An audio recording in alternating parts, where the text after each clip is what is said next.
All right, today I've got something. If you're looking for a way to connect all those notes you take or you want to take or you want to take off the web, but you can't see yourself keeping like an interconnected Zettelkasten or something like that, then you should probably watch this video and also check out Napkin, as you can see in the background.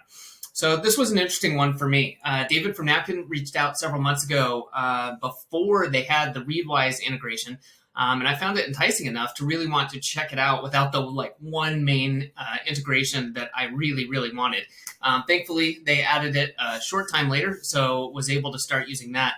And, I'm definitely a visual learner, and being able to see highlights, annotations, and thoughts in a more visually satisfying format is a big plus for me. So before we get into too many details, I want to switch over and really show you what I'm talking about so you can see literally what I'm talking about and see if this is something that might be helpful for you as well, if you're more visually oriented or if you just think that this is a really cool idea. So with that said, let's just get into it. Okay, so what you're seeing now is basically what happens when you log in. I've already got it connected to Readwise. Not going to go into that. It's real simple.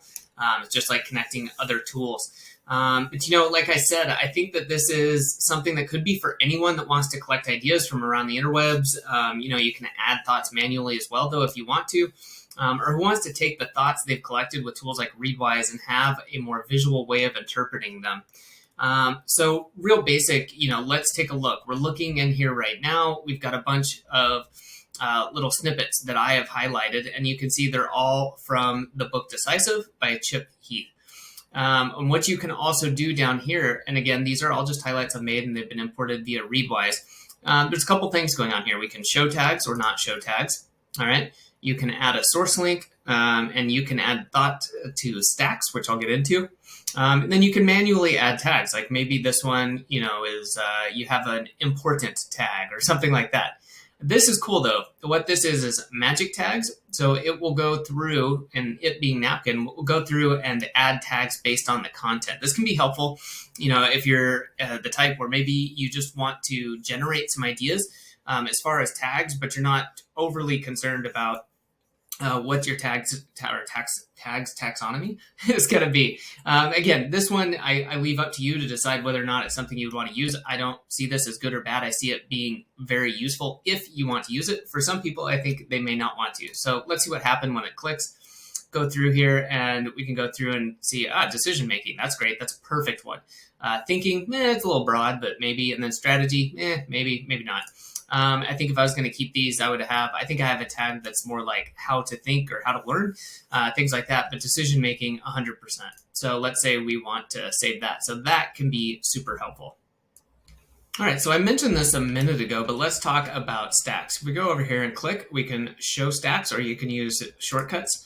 And we could have something like an article we're working on or tweets or something you want to collect thoughts around, right? This is kind of cool. So I just had an example one.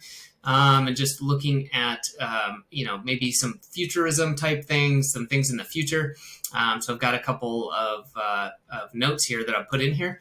And then you can have sections too. Maybe you want to have different things in your stack. And you can also manually add notes. Pretty cool. So for example, let's say we wanted to create a thought, right? We can just click on there and go about doing that. So that's fine from in here, but generally what you would want to be doing is to go, we're going to close out of here and we're going to open up just going to go into my inbox. And let's say we came across one and we really want to add it to our stack. We can just come over here and add it to a stack. So I'm just going to click on that. Boom, it's added. So that could be really helpful if you're collecting things, you're maybe, again, writing an article, things like that. That could be super, super, super helpful. And then something else I want to add is while we're doing this, let's say we're doing a review of new notes that we haven't seen, then let's take a look at this and maybe we want to close that. We want to look at our tags and we see all of this and we're like, maybe I want to see things that are related to time management, right? So now that switches it around and we can start looking at these different things. And this is really cool, right? Different sources. So we've got the book, 4,000 Weeks. We've got episode from a podcast. We've got more articles. We've got all sorts of stuff. This can be really, really nice for going through here and identifying either some patterns or maybe just honing in on what it is that you want to be doing. So again, I find the layout to be really helpful and really nice for going through and honestly for having some randomization, I feel, and reviewing.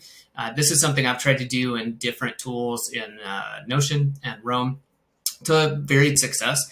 And I find it's just helpful. I don't spend a lot of time just looking at random things, but once or twice a week, I do try to just uncover things that I haven't seen, or maybe it's been a long time. And that can also often spur some ideas, get the creative juices flowing, or just help resurface things that I don't normally see. All right. So with that stuff out of the way, a little bit about how I think about this and use this. Again, I want to go over these at the top, right? You've got your inbox, reviewing thoughts from your inbox. You can select a moment and go through the playlist of thoughts. And then these to me is also important. I think reviewing your import from Readwise. So again, you could come in here, see what this is and say, okay, do I want to add tags? What do I want to do? And it tells you down here, highlighted with Readwise 2 days ago, click the button to import another one. We can go through and, maybe we want to edit, add some notes, add it to a stack, whatever that might be. So again, super helpful, really simple layout. I really like it. It's very intuitive. So again, like I've mentioned several times, I think this is a really interesting tool. And if you're looking for something more visual to help you resurface and connect ideas, I think that Napkin is really worth checking out. The link is in the description down below. Check it out by all means and let me know what you think.